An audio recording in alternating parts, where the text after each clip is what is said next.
welcome back to my channel, and today we are going to be talking about K-drama tropes.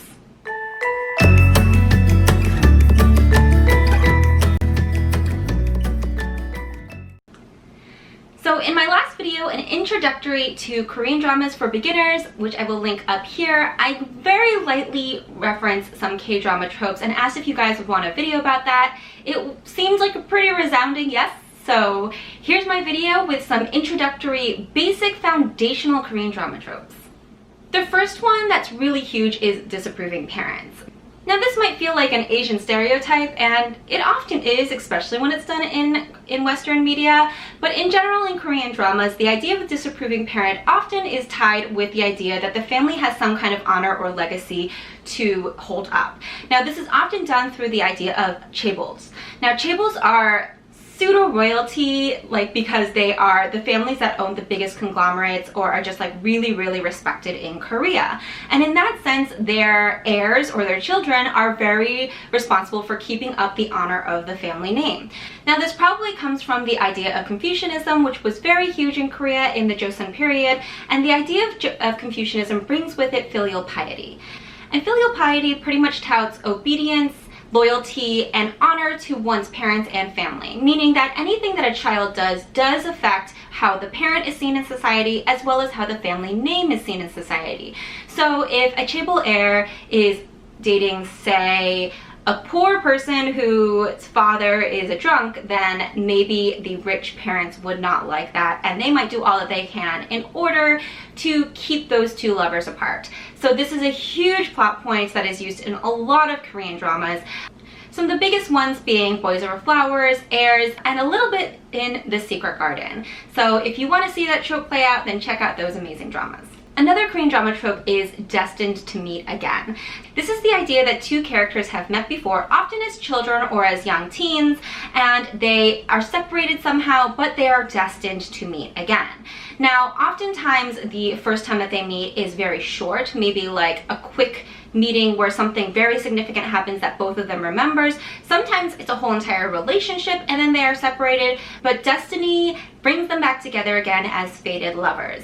Oftentimes, an additional trope on top of it is the idea that because they met first as kids or young teens, that when they meet again as adults, they do not recognize each other at first because they have changed so much. And it takes them part of, or even most of, the Korean drama in order to recognize that this person is that kid or that lover that they remember so fondly from their past. Now this is done really well in Gakshi-tal. Is also done with What's Wrong with Secretary Kim, Crash Landing on You, and it's done in Cinderella and the Four Knights, but I have to admit that I didn't very much love it in that one. Another one that's really huge is amnesia. Now, of course, this is not just done in K-dramas. I grew up on American soap operas, and amnesia was used all the time. So it's probably a trope that will be very familiar to you if you're coming from American soap operas and starting to watch K-dramas. So I think it is used in two very main ways. Of course, there's so many different ways to subvert these tropes, but there are a lot of ways that they're done in a very formulaic way. I think that the two main ways is that we meet the main character and we get to know them and we get to know their relationships, and then we see them get into whatever accident causes them to have the amnesia, and then we spend the rest of the K-drama hoping that they regain that memory because we as an audience saw what they could have if they had that memory back. Now this is done in Moon Embracing the Sun as well as Innocent Man, where we meet them before they get amnesia and then we are hoping for the rest of the K-drama that they recover their memory. The other way it's done is that we meet the character after they already have this amnesia or this memory loss, and we are trying to figure out what it is that they've forgotten along with the character. This is done with Kim Mi-so in Secretary Kim, as well as Shin Soo-nae in Oh My Ghostess. The next one, which is one of my favorite, is fake relationships or contract dating. And whoo, this is done a lot, or at least it used to be done a lot when I was a little kid, and I really loved this trope in K-dramas, and I thought that it made a lot of very interesting interactions because oftentimes the characters that are in this fake relationship hate each other, and therefore this fake relationship is forcing them to spend time with each other that they might not have voluntarily done before, but now that they do, obviously they fall in love and they realize that they were wrong. So it's a really fun and sweet trope and used in a lot of Korean dramas. So often these fake relationships are done because one or both of the characters is famous or rich and they want it to do it for publicity reasons or to stick it to their rich family. This is done in Full House, where a girl is forced to live with a movie star who is kind of trying to deal with a broken heart, and they end up pretending to be dating because of said movie star's broken heart, and she has to continue to pretend to be dating him in order to be able to live in the house with him. It is also done in Cinderella and the Four Knights, where with a down and out girl whose stepmother is not nice to her and will not provide her money for college, so she agrees to pretend to be the fiance of a chaebol heir in order to make money, in order to pay for college and other things. It's more complicated than that, but that's one of the basic tenets. Another one that is used a lot in K-dramas is living together, either voluntarily or because something horrible happened to one of the characters and they are forced to be in this living situation. Now, this is another way to force close proximity. It is often done with two characters that either don't like each other or don't get along, and then obviously they have to be with each other all the time. Lots of humor ensues, and then they find out that they really like each other in the end. So this is done in Full House, which again, I think it's definitely a K-drama you need to watch. It is so funny. It's very old school, but it's so sweet, where the main girl's house that she owns because her father built it was sold by her friends while she's off on vacation. And so when she comes back, the movie star who bought the house does not want to give it back to her, but he agrees that she can continue living in the house for now.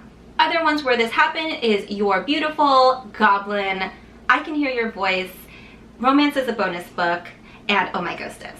The next one is Hate to Love, and this obviously goes along with the tropes of being forced to live together and contract dating. It's exactly what it sounds like. Two people start off as enemies, they spend more time together, whether voluntarily or not, and they learn that they actually like each other and soon fall in love. This is done really well in Sassy Go-Go, Full House, Boys Over Flowers, as well as Gakshitall. Another trope that's really huge in K-dramas is Sweet Girl and Grumpy Boy.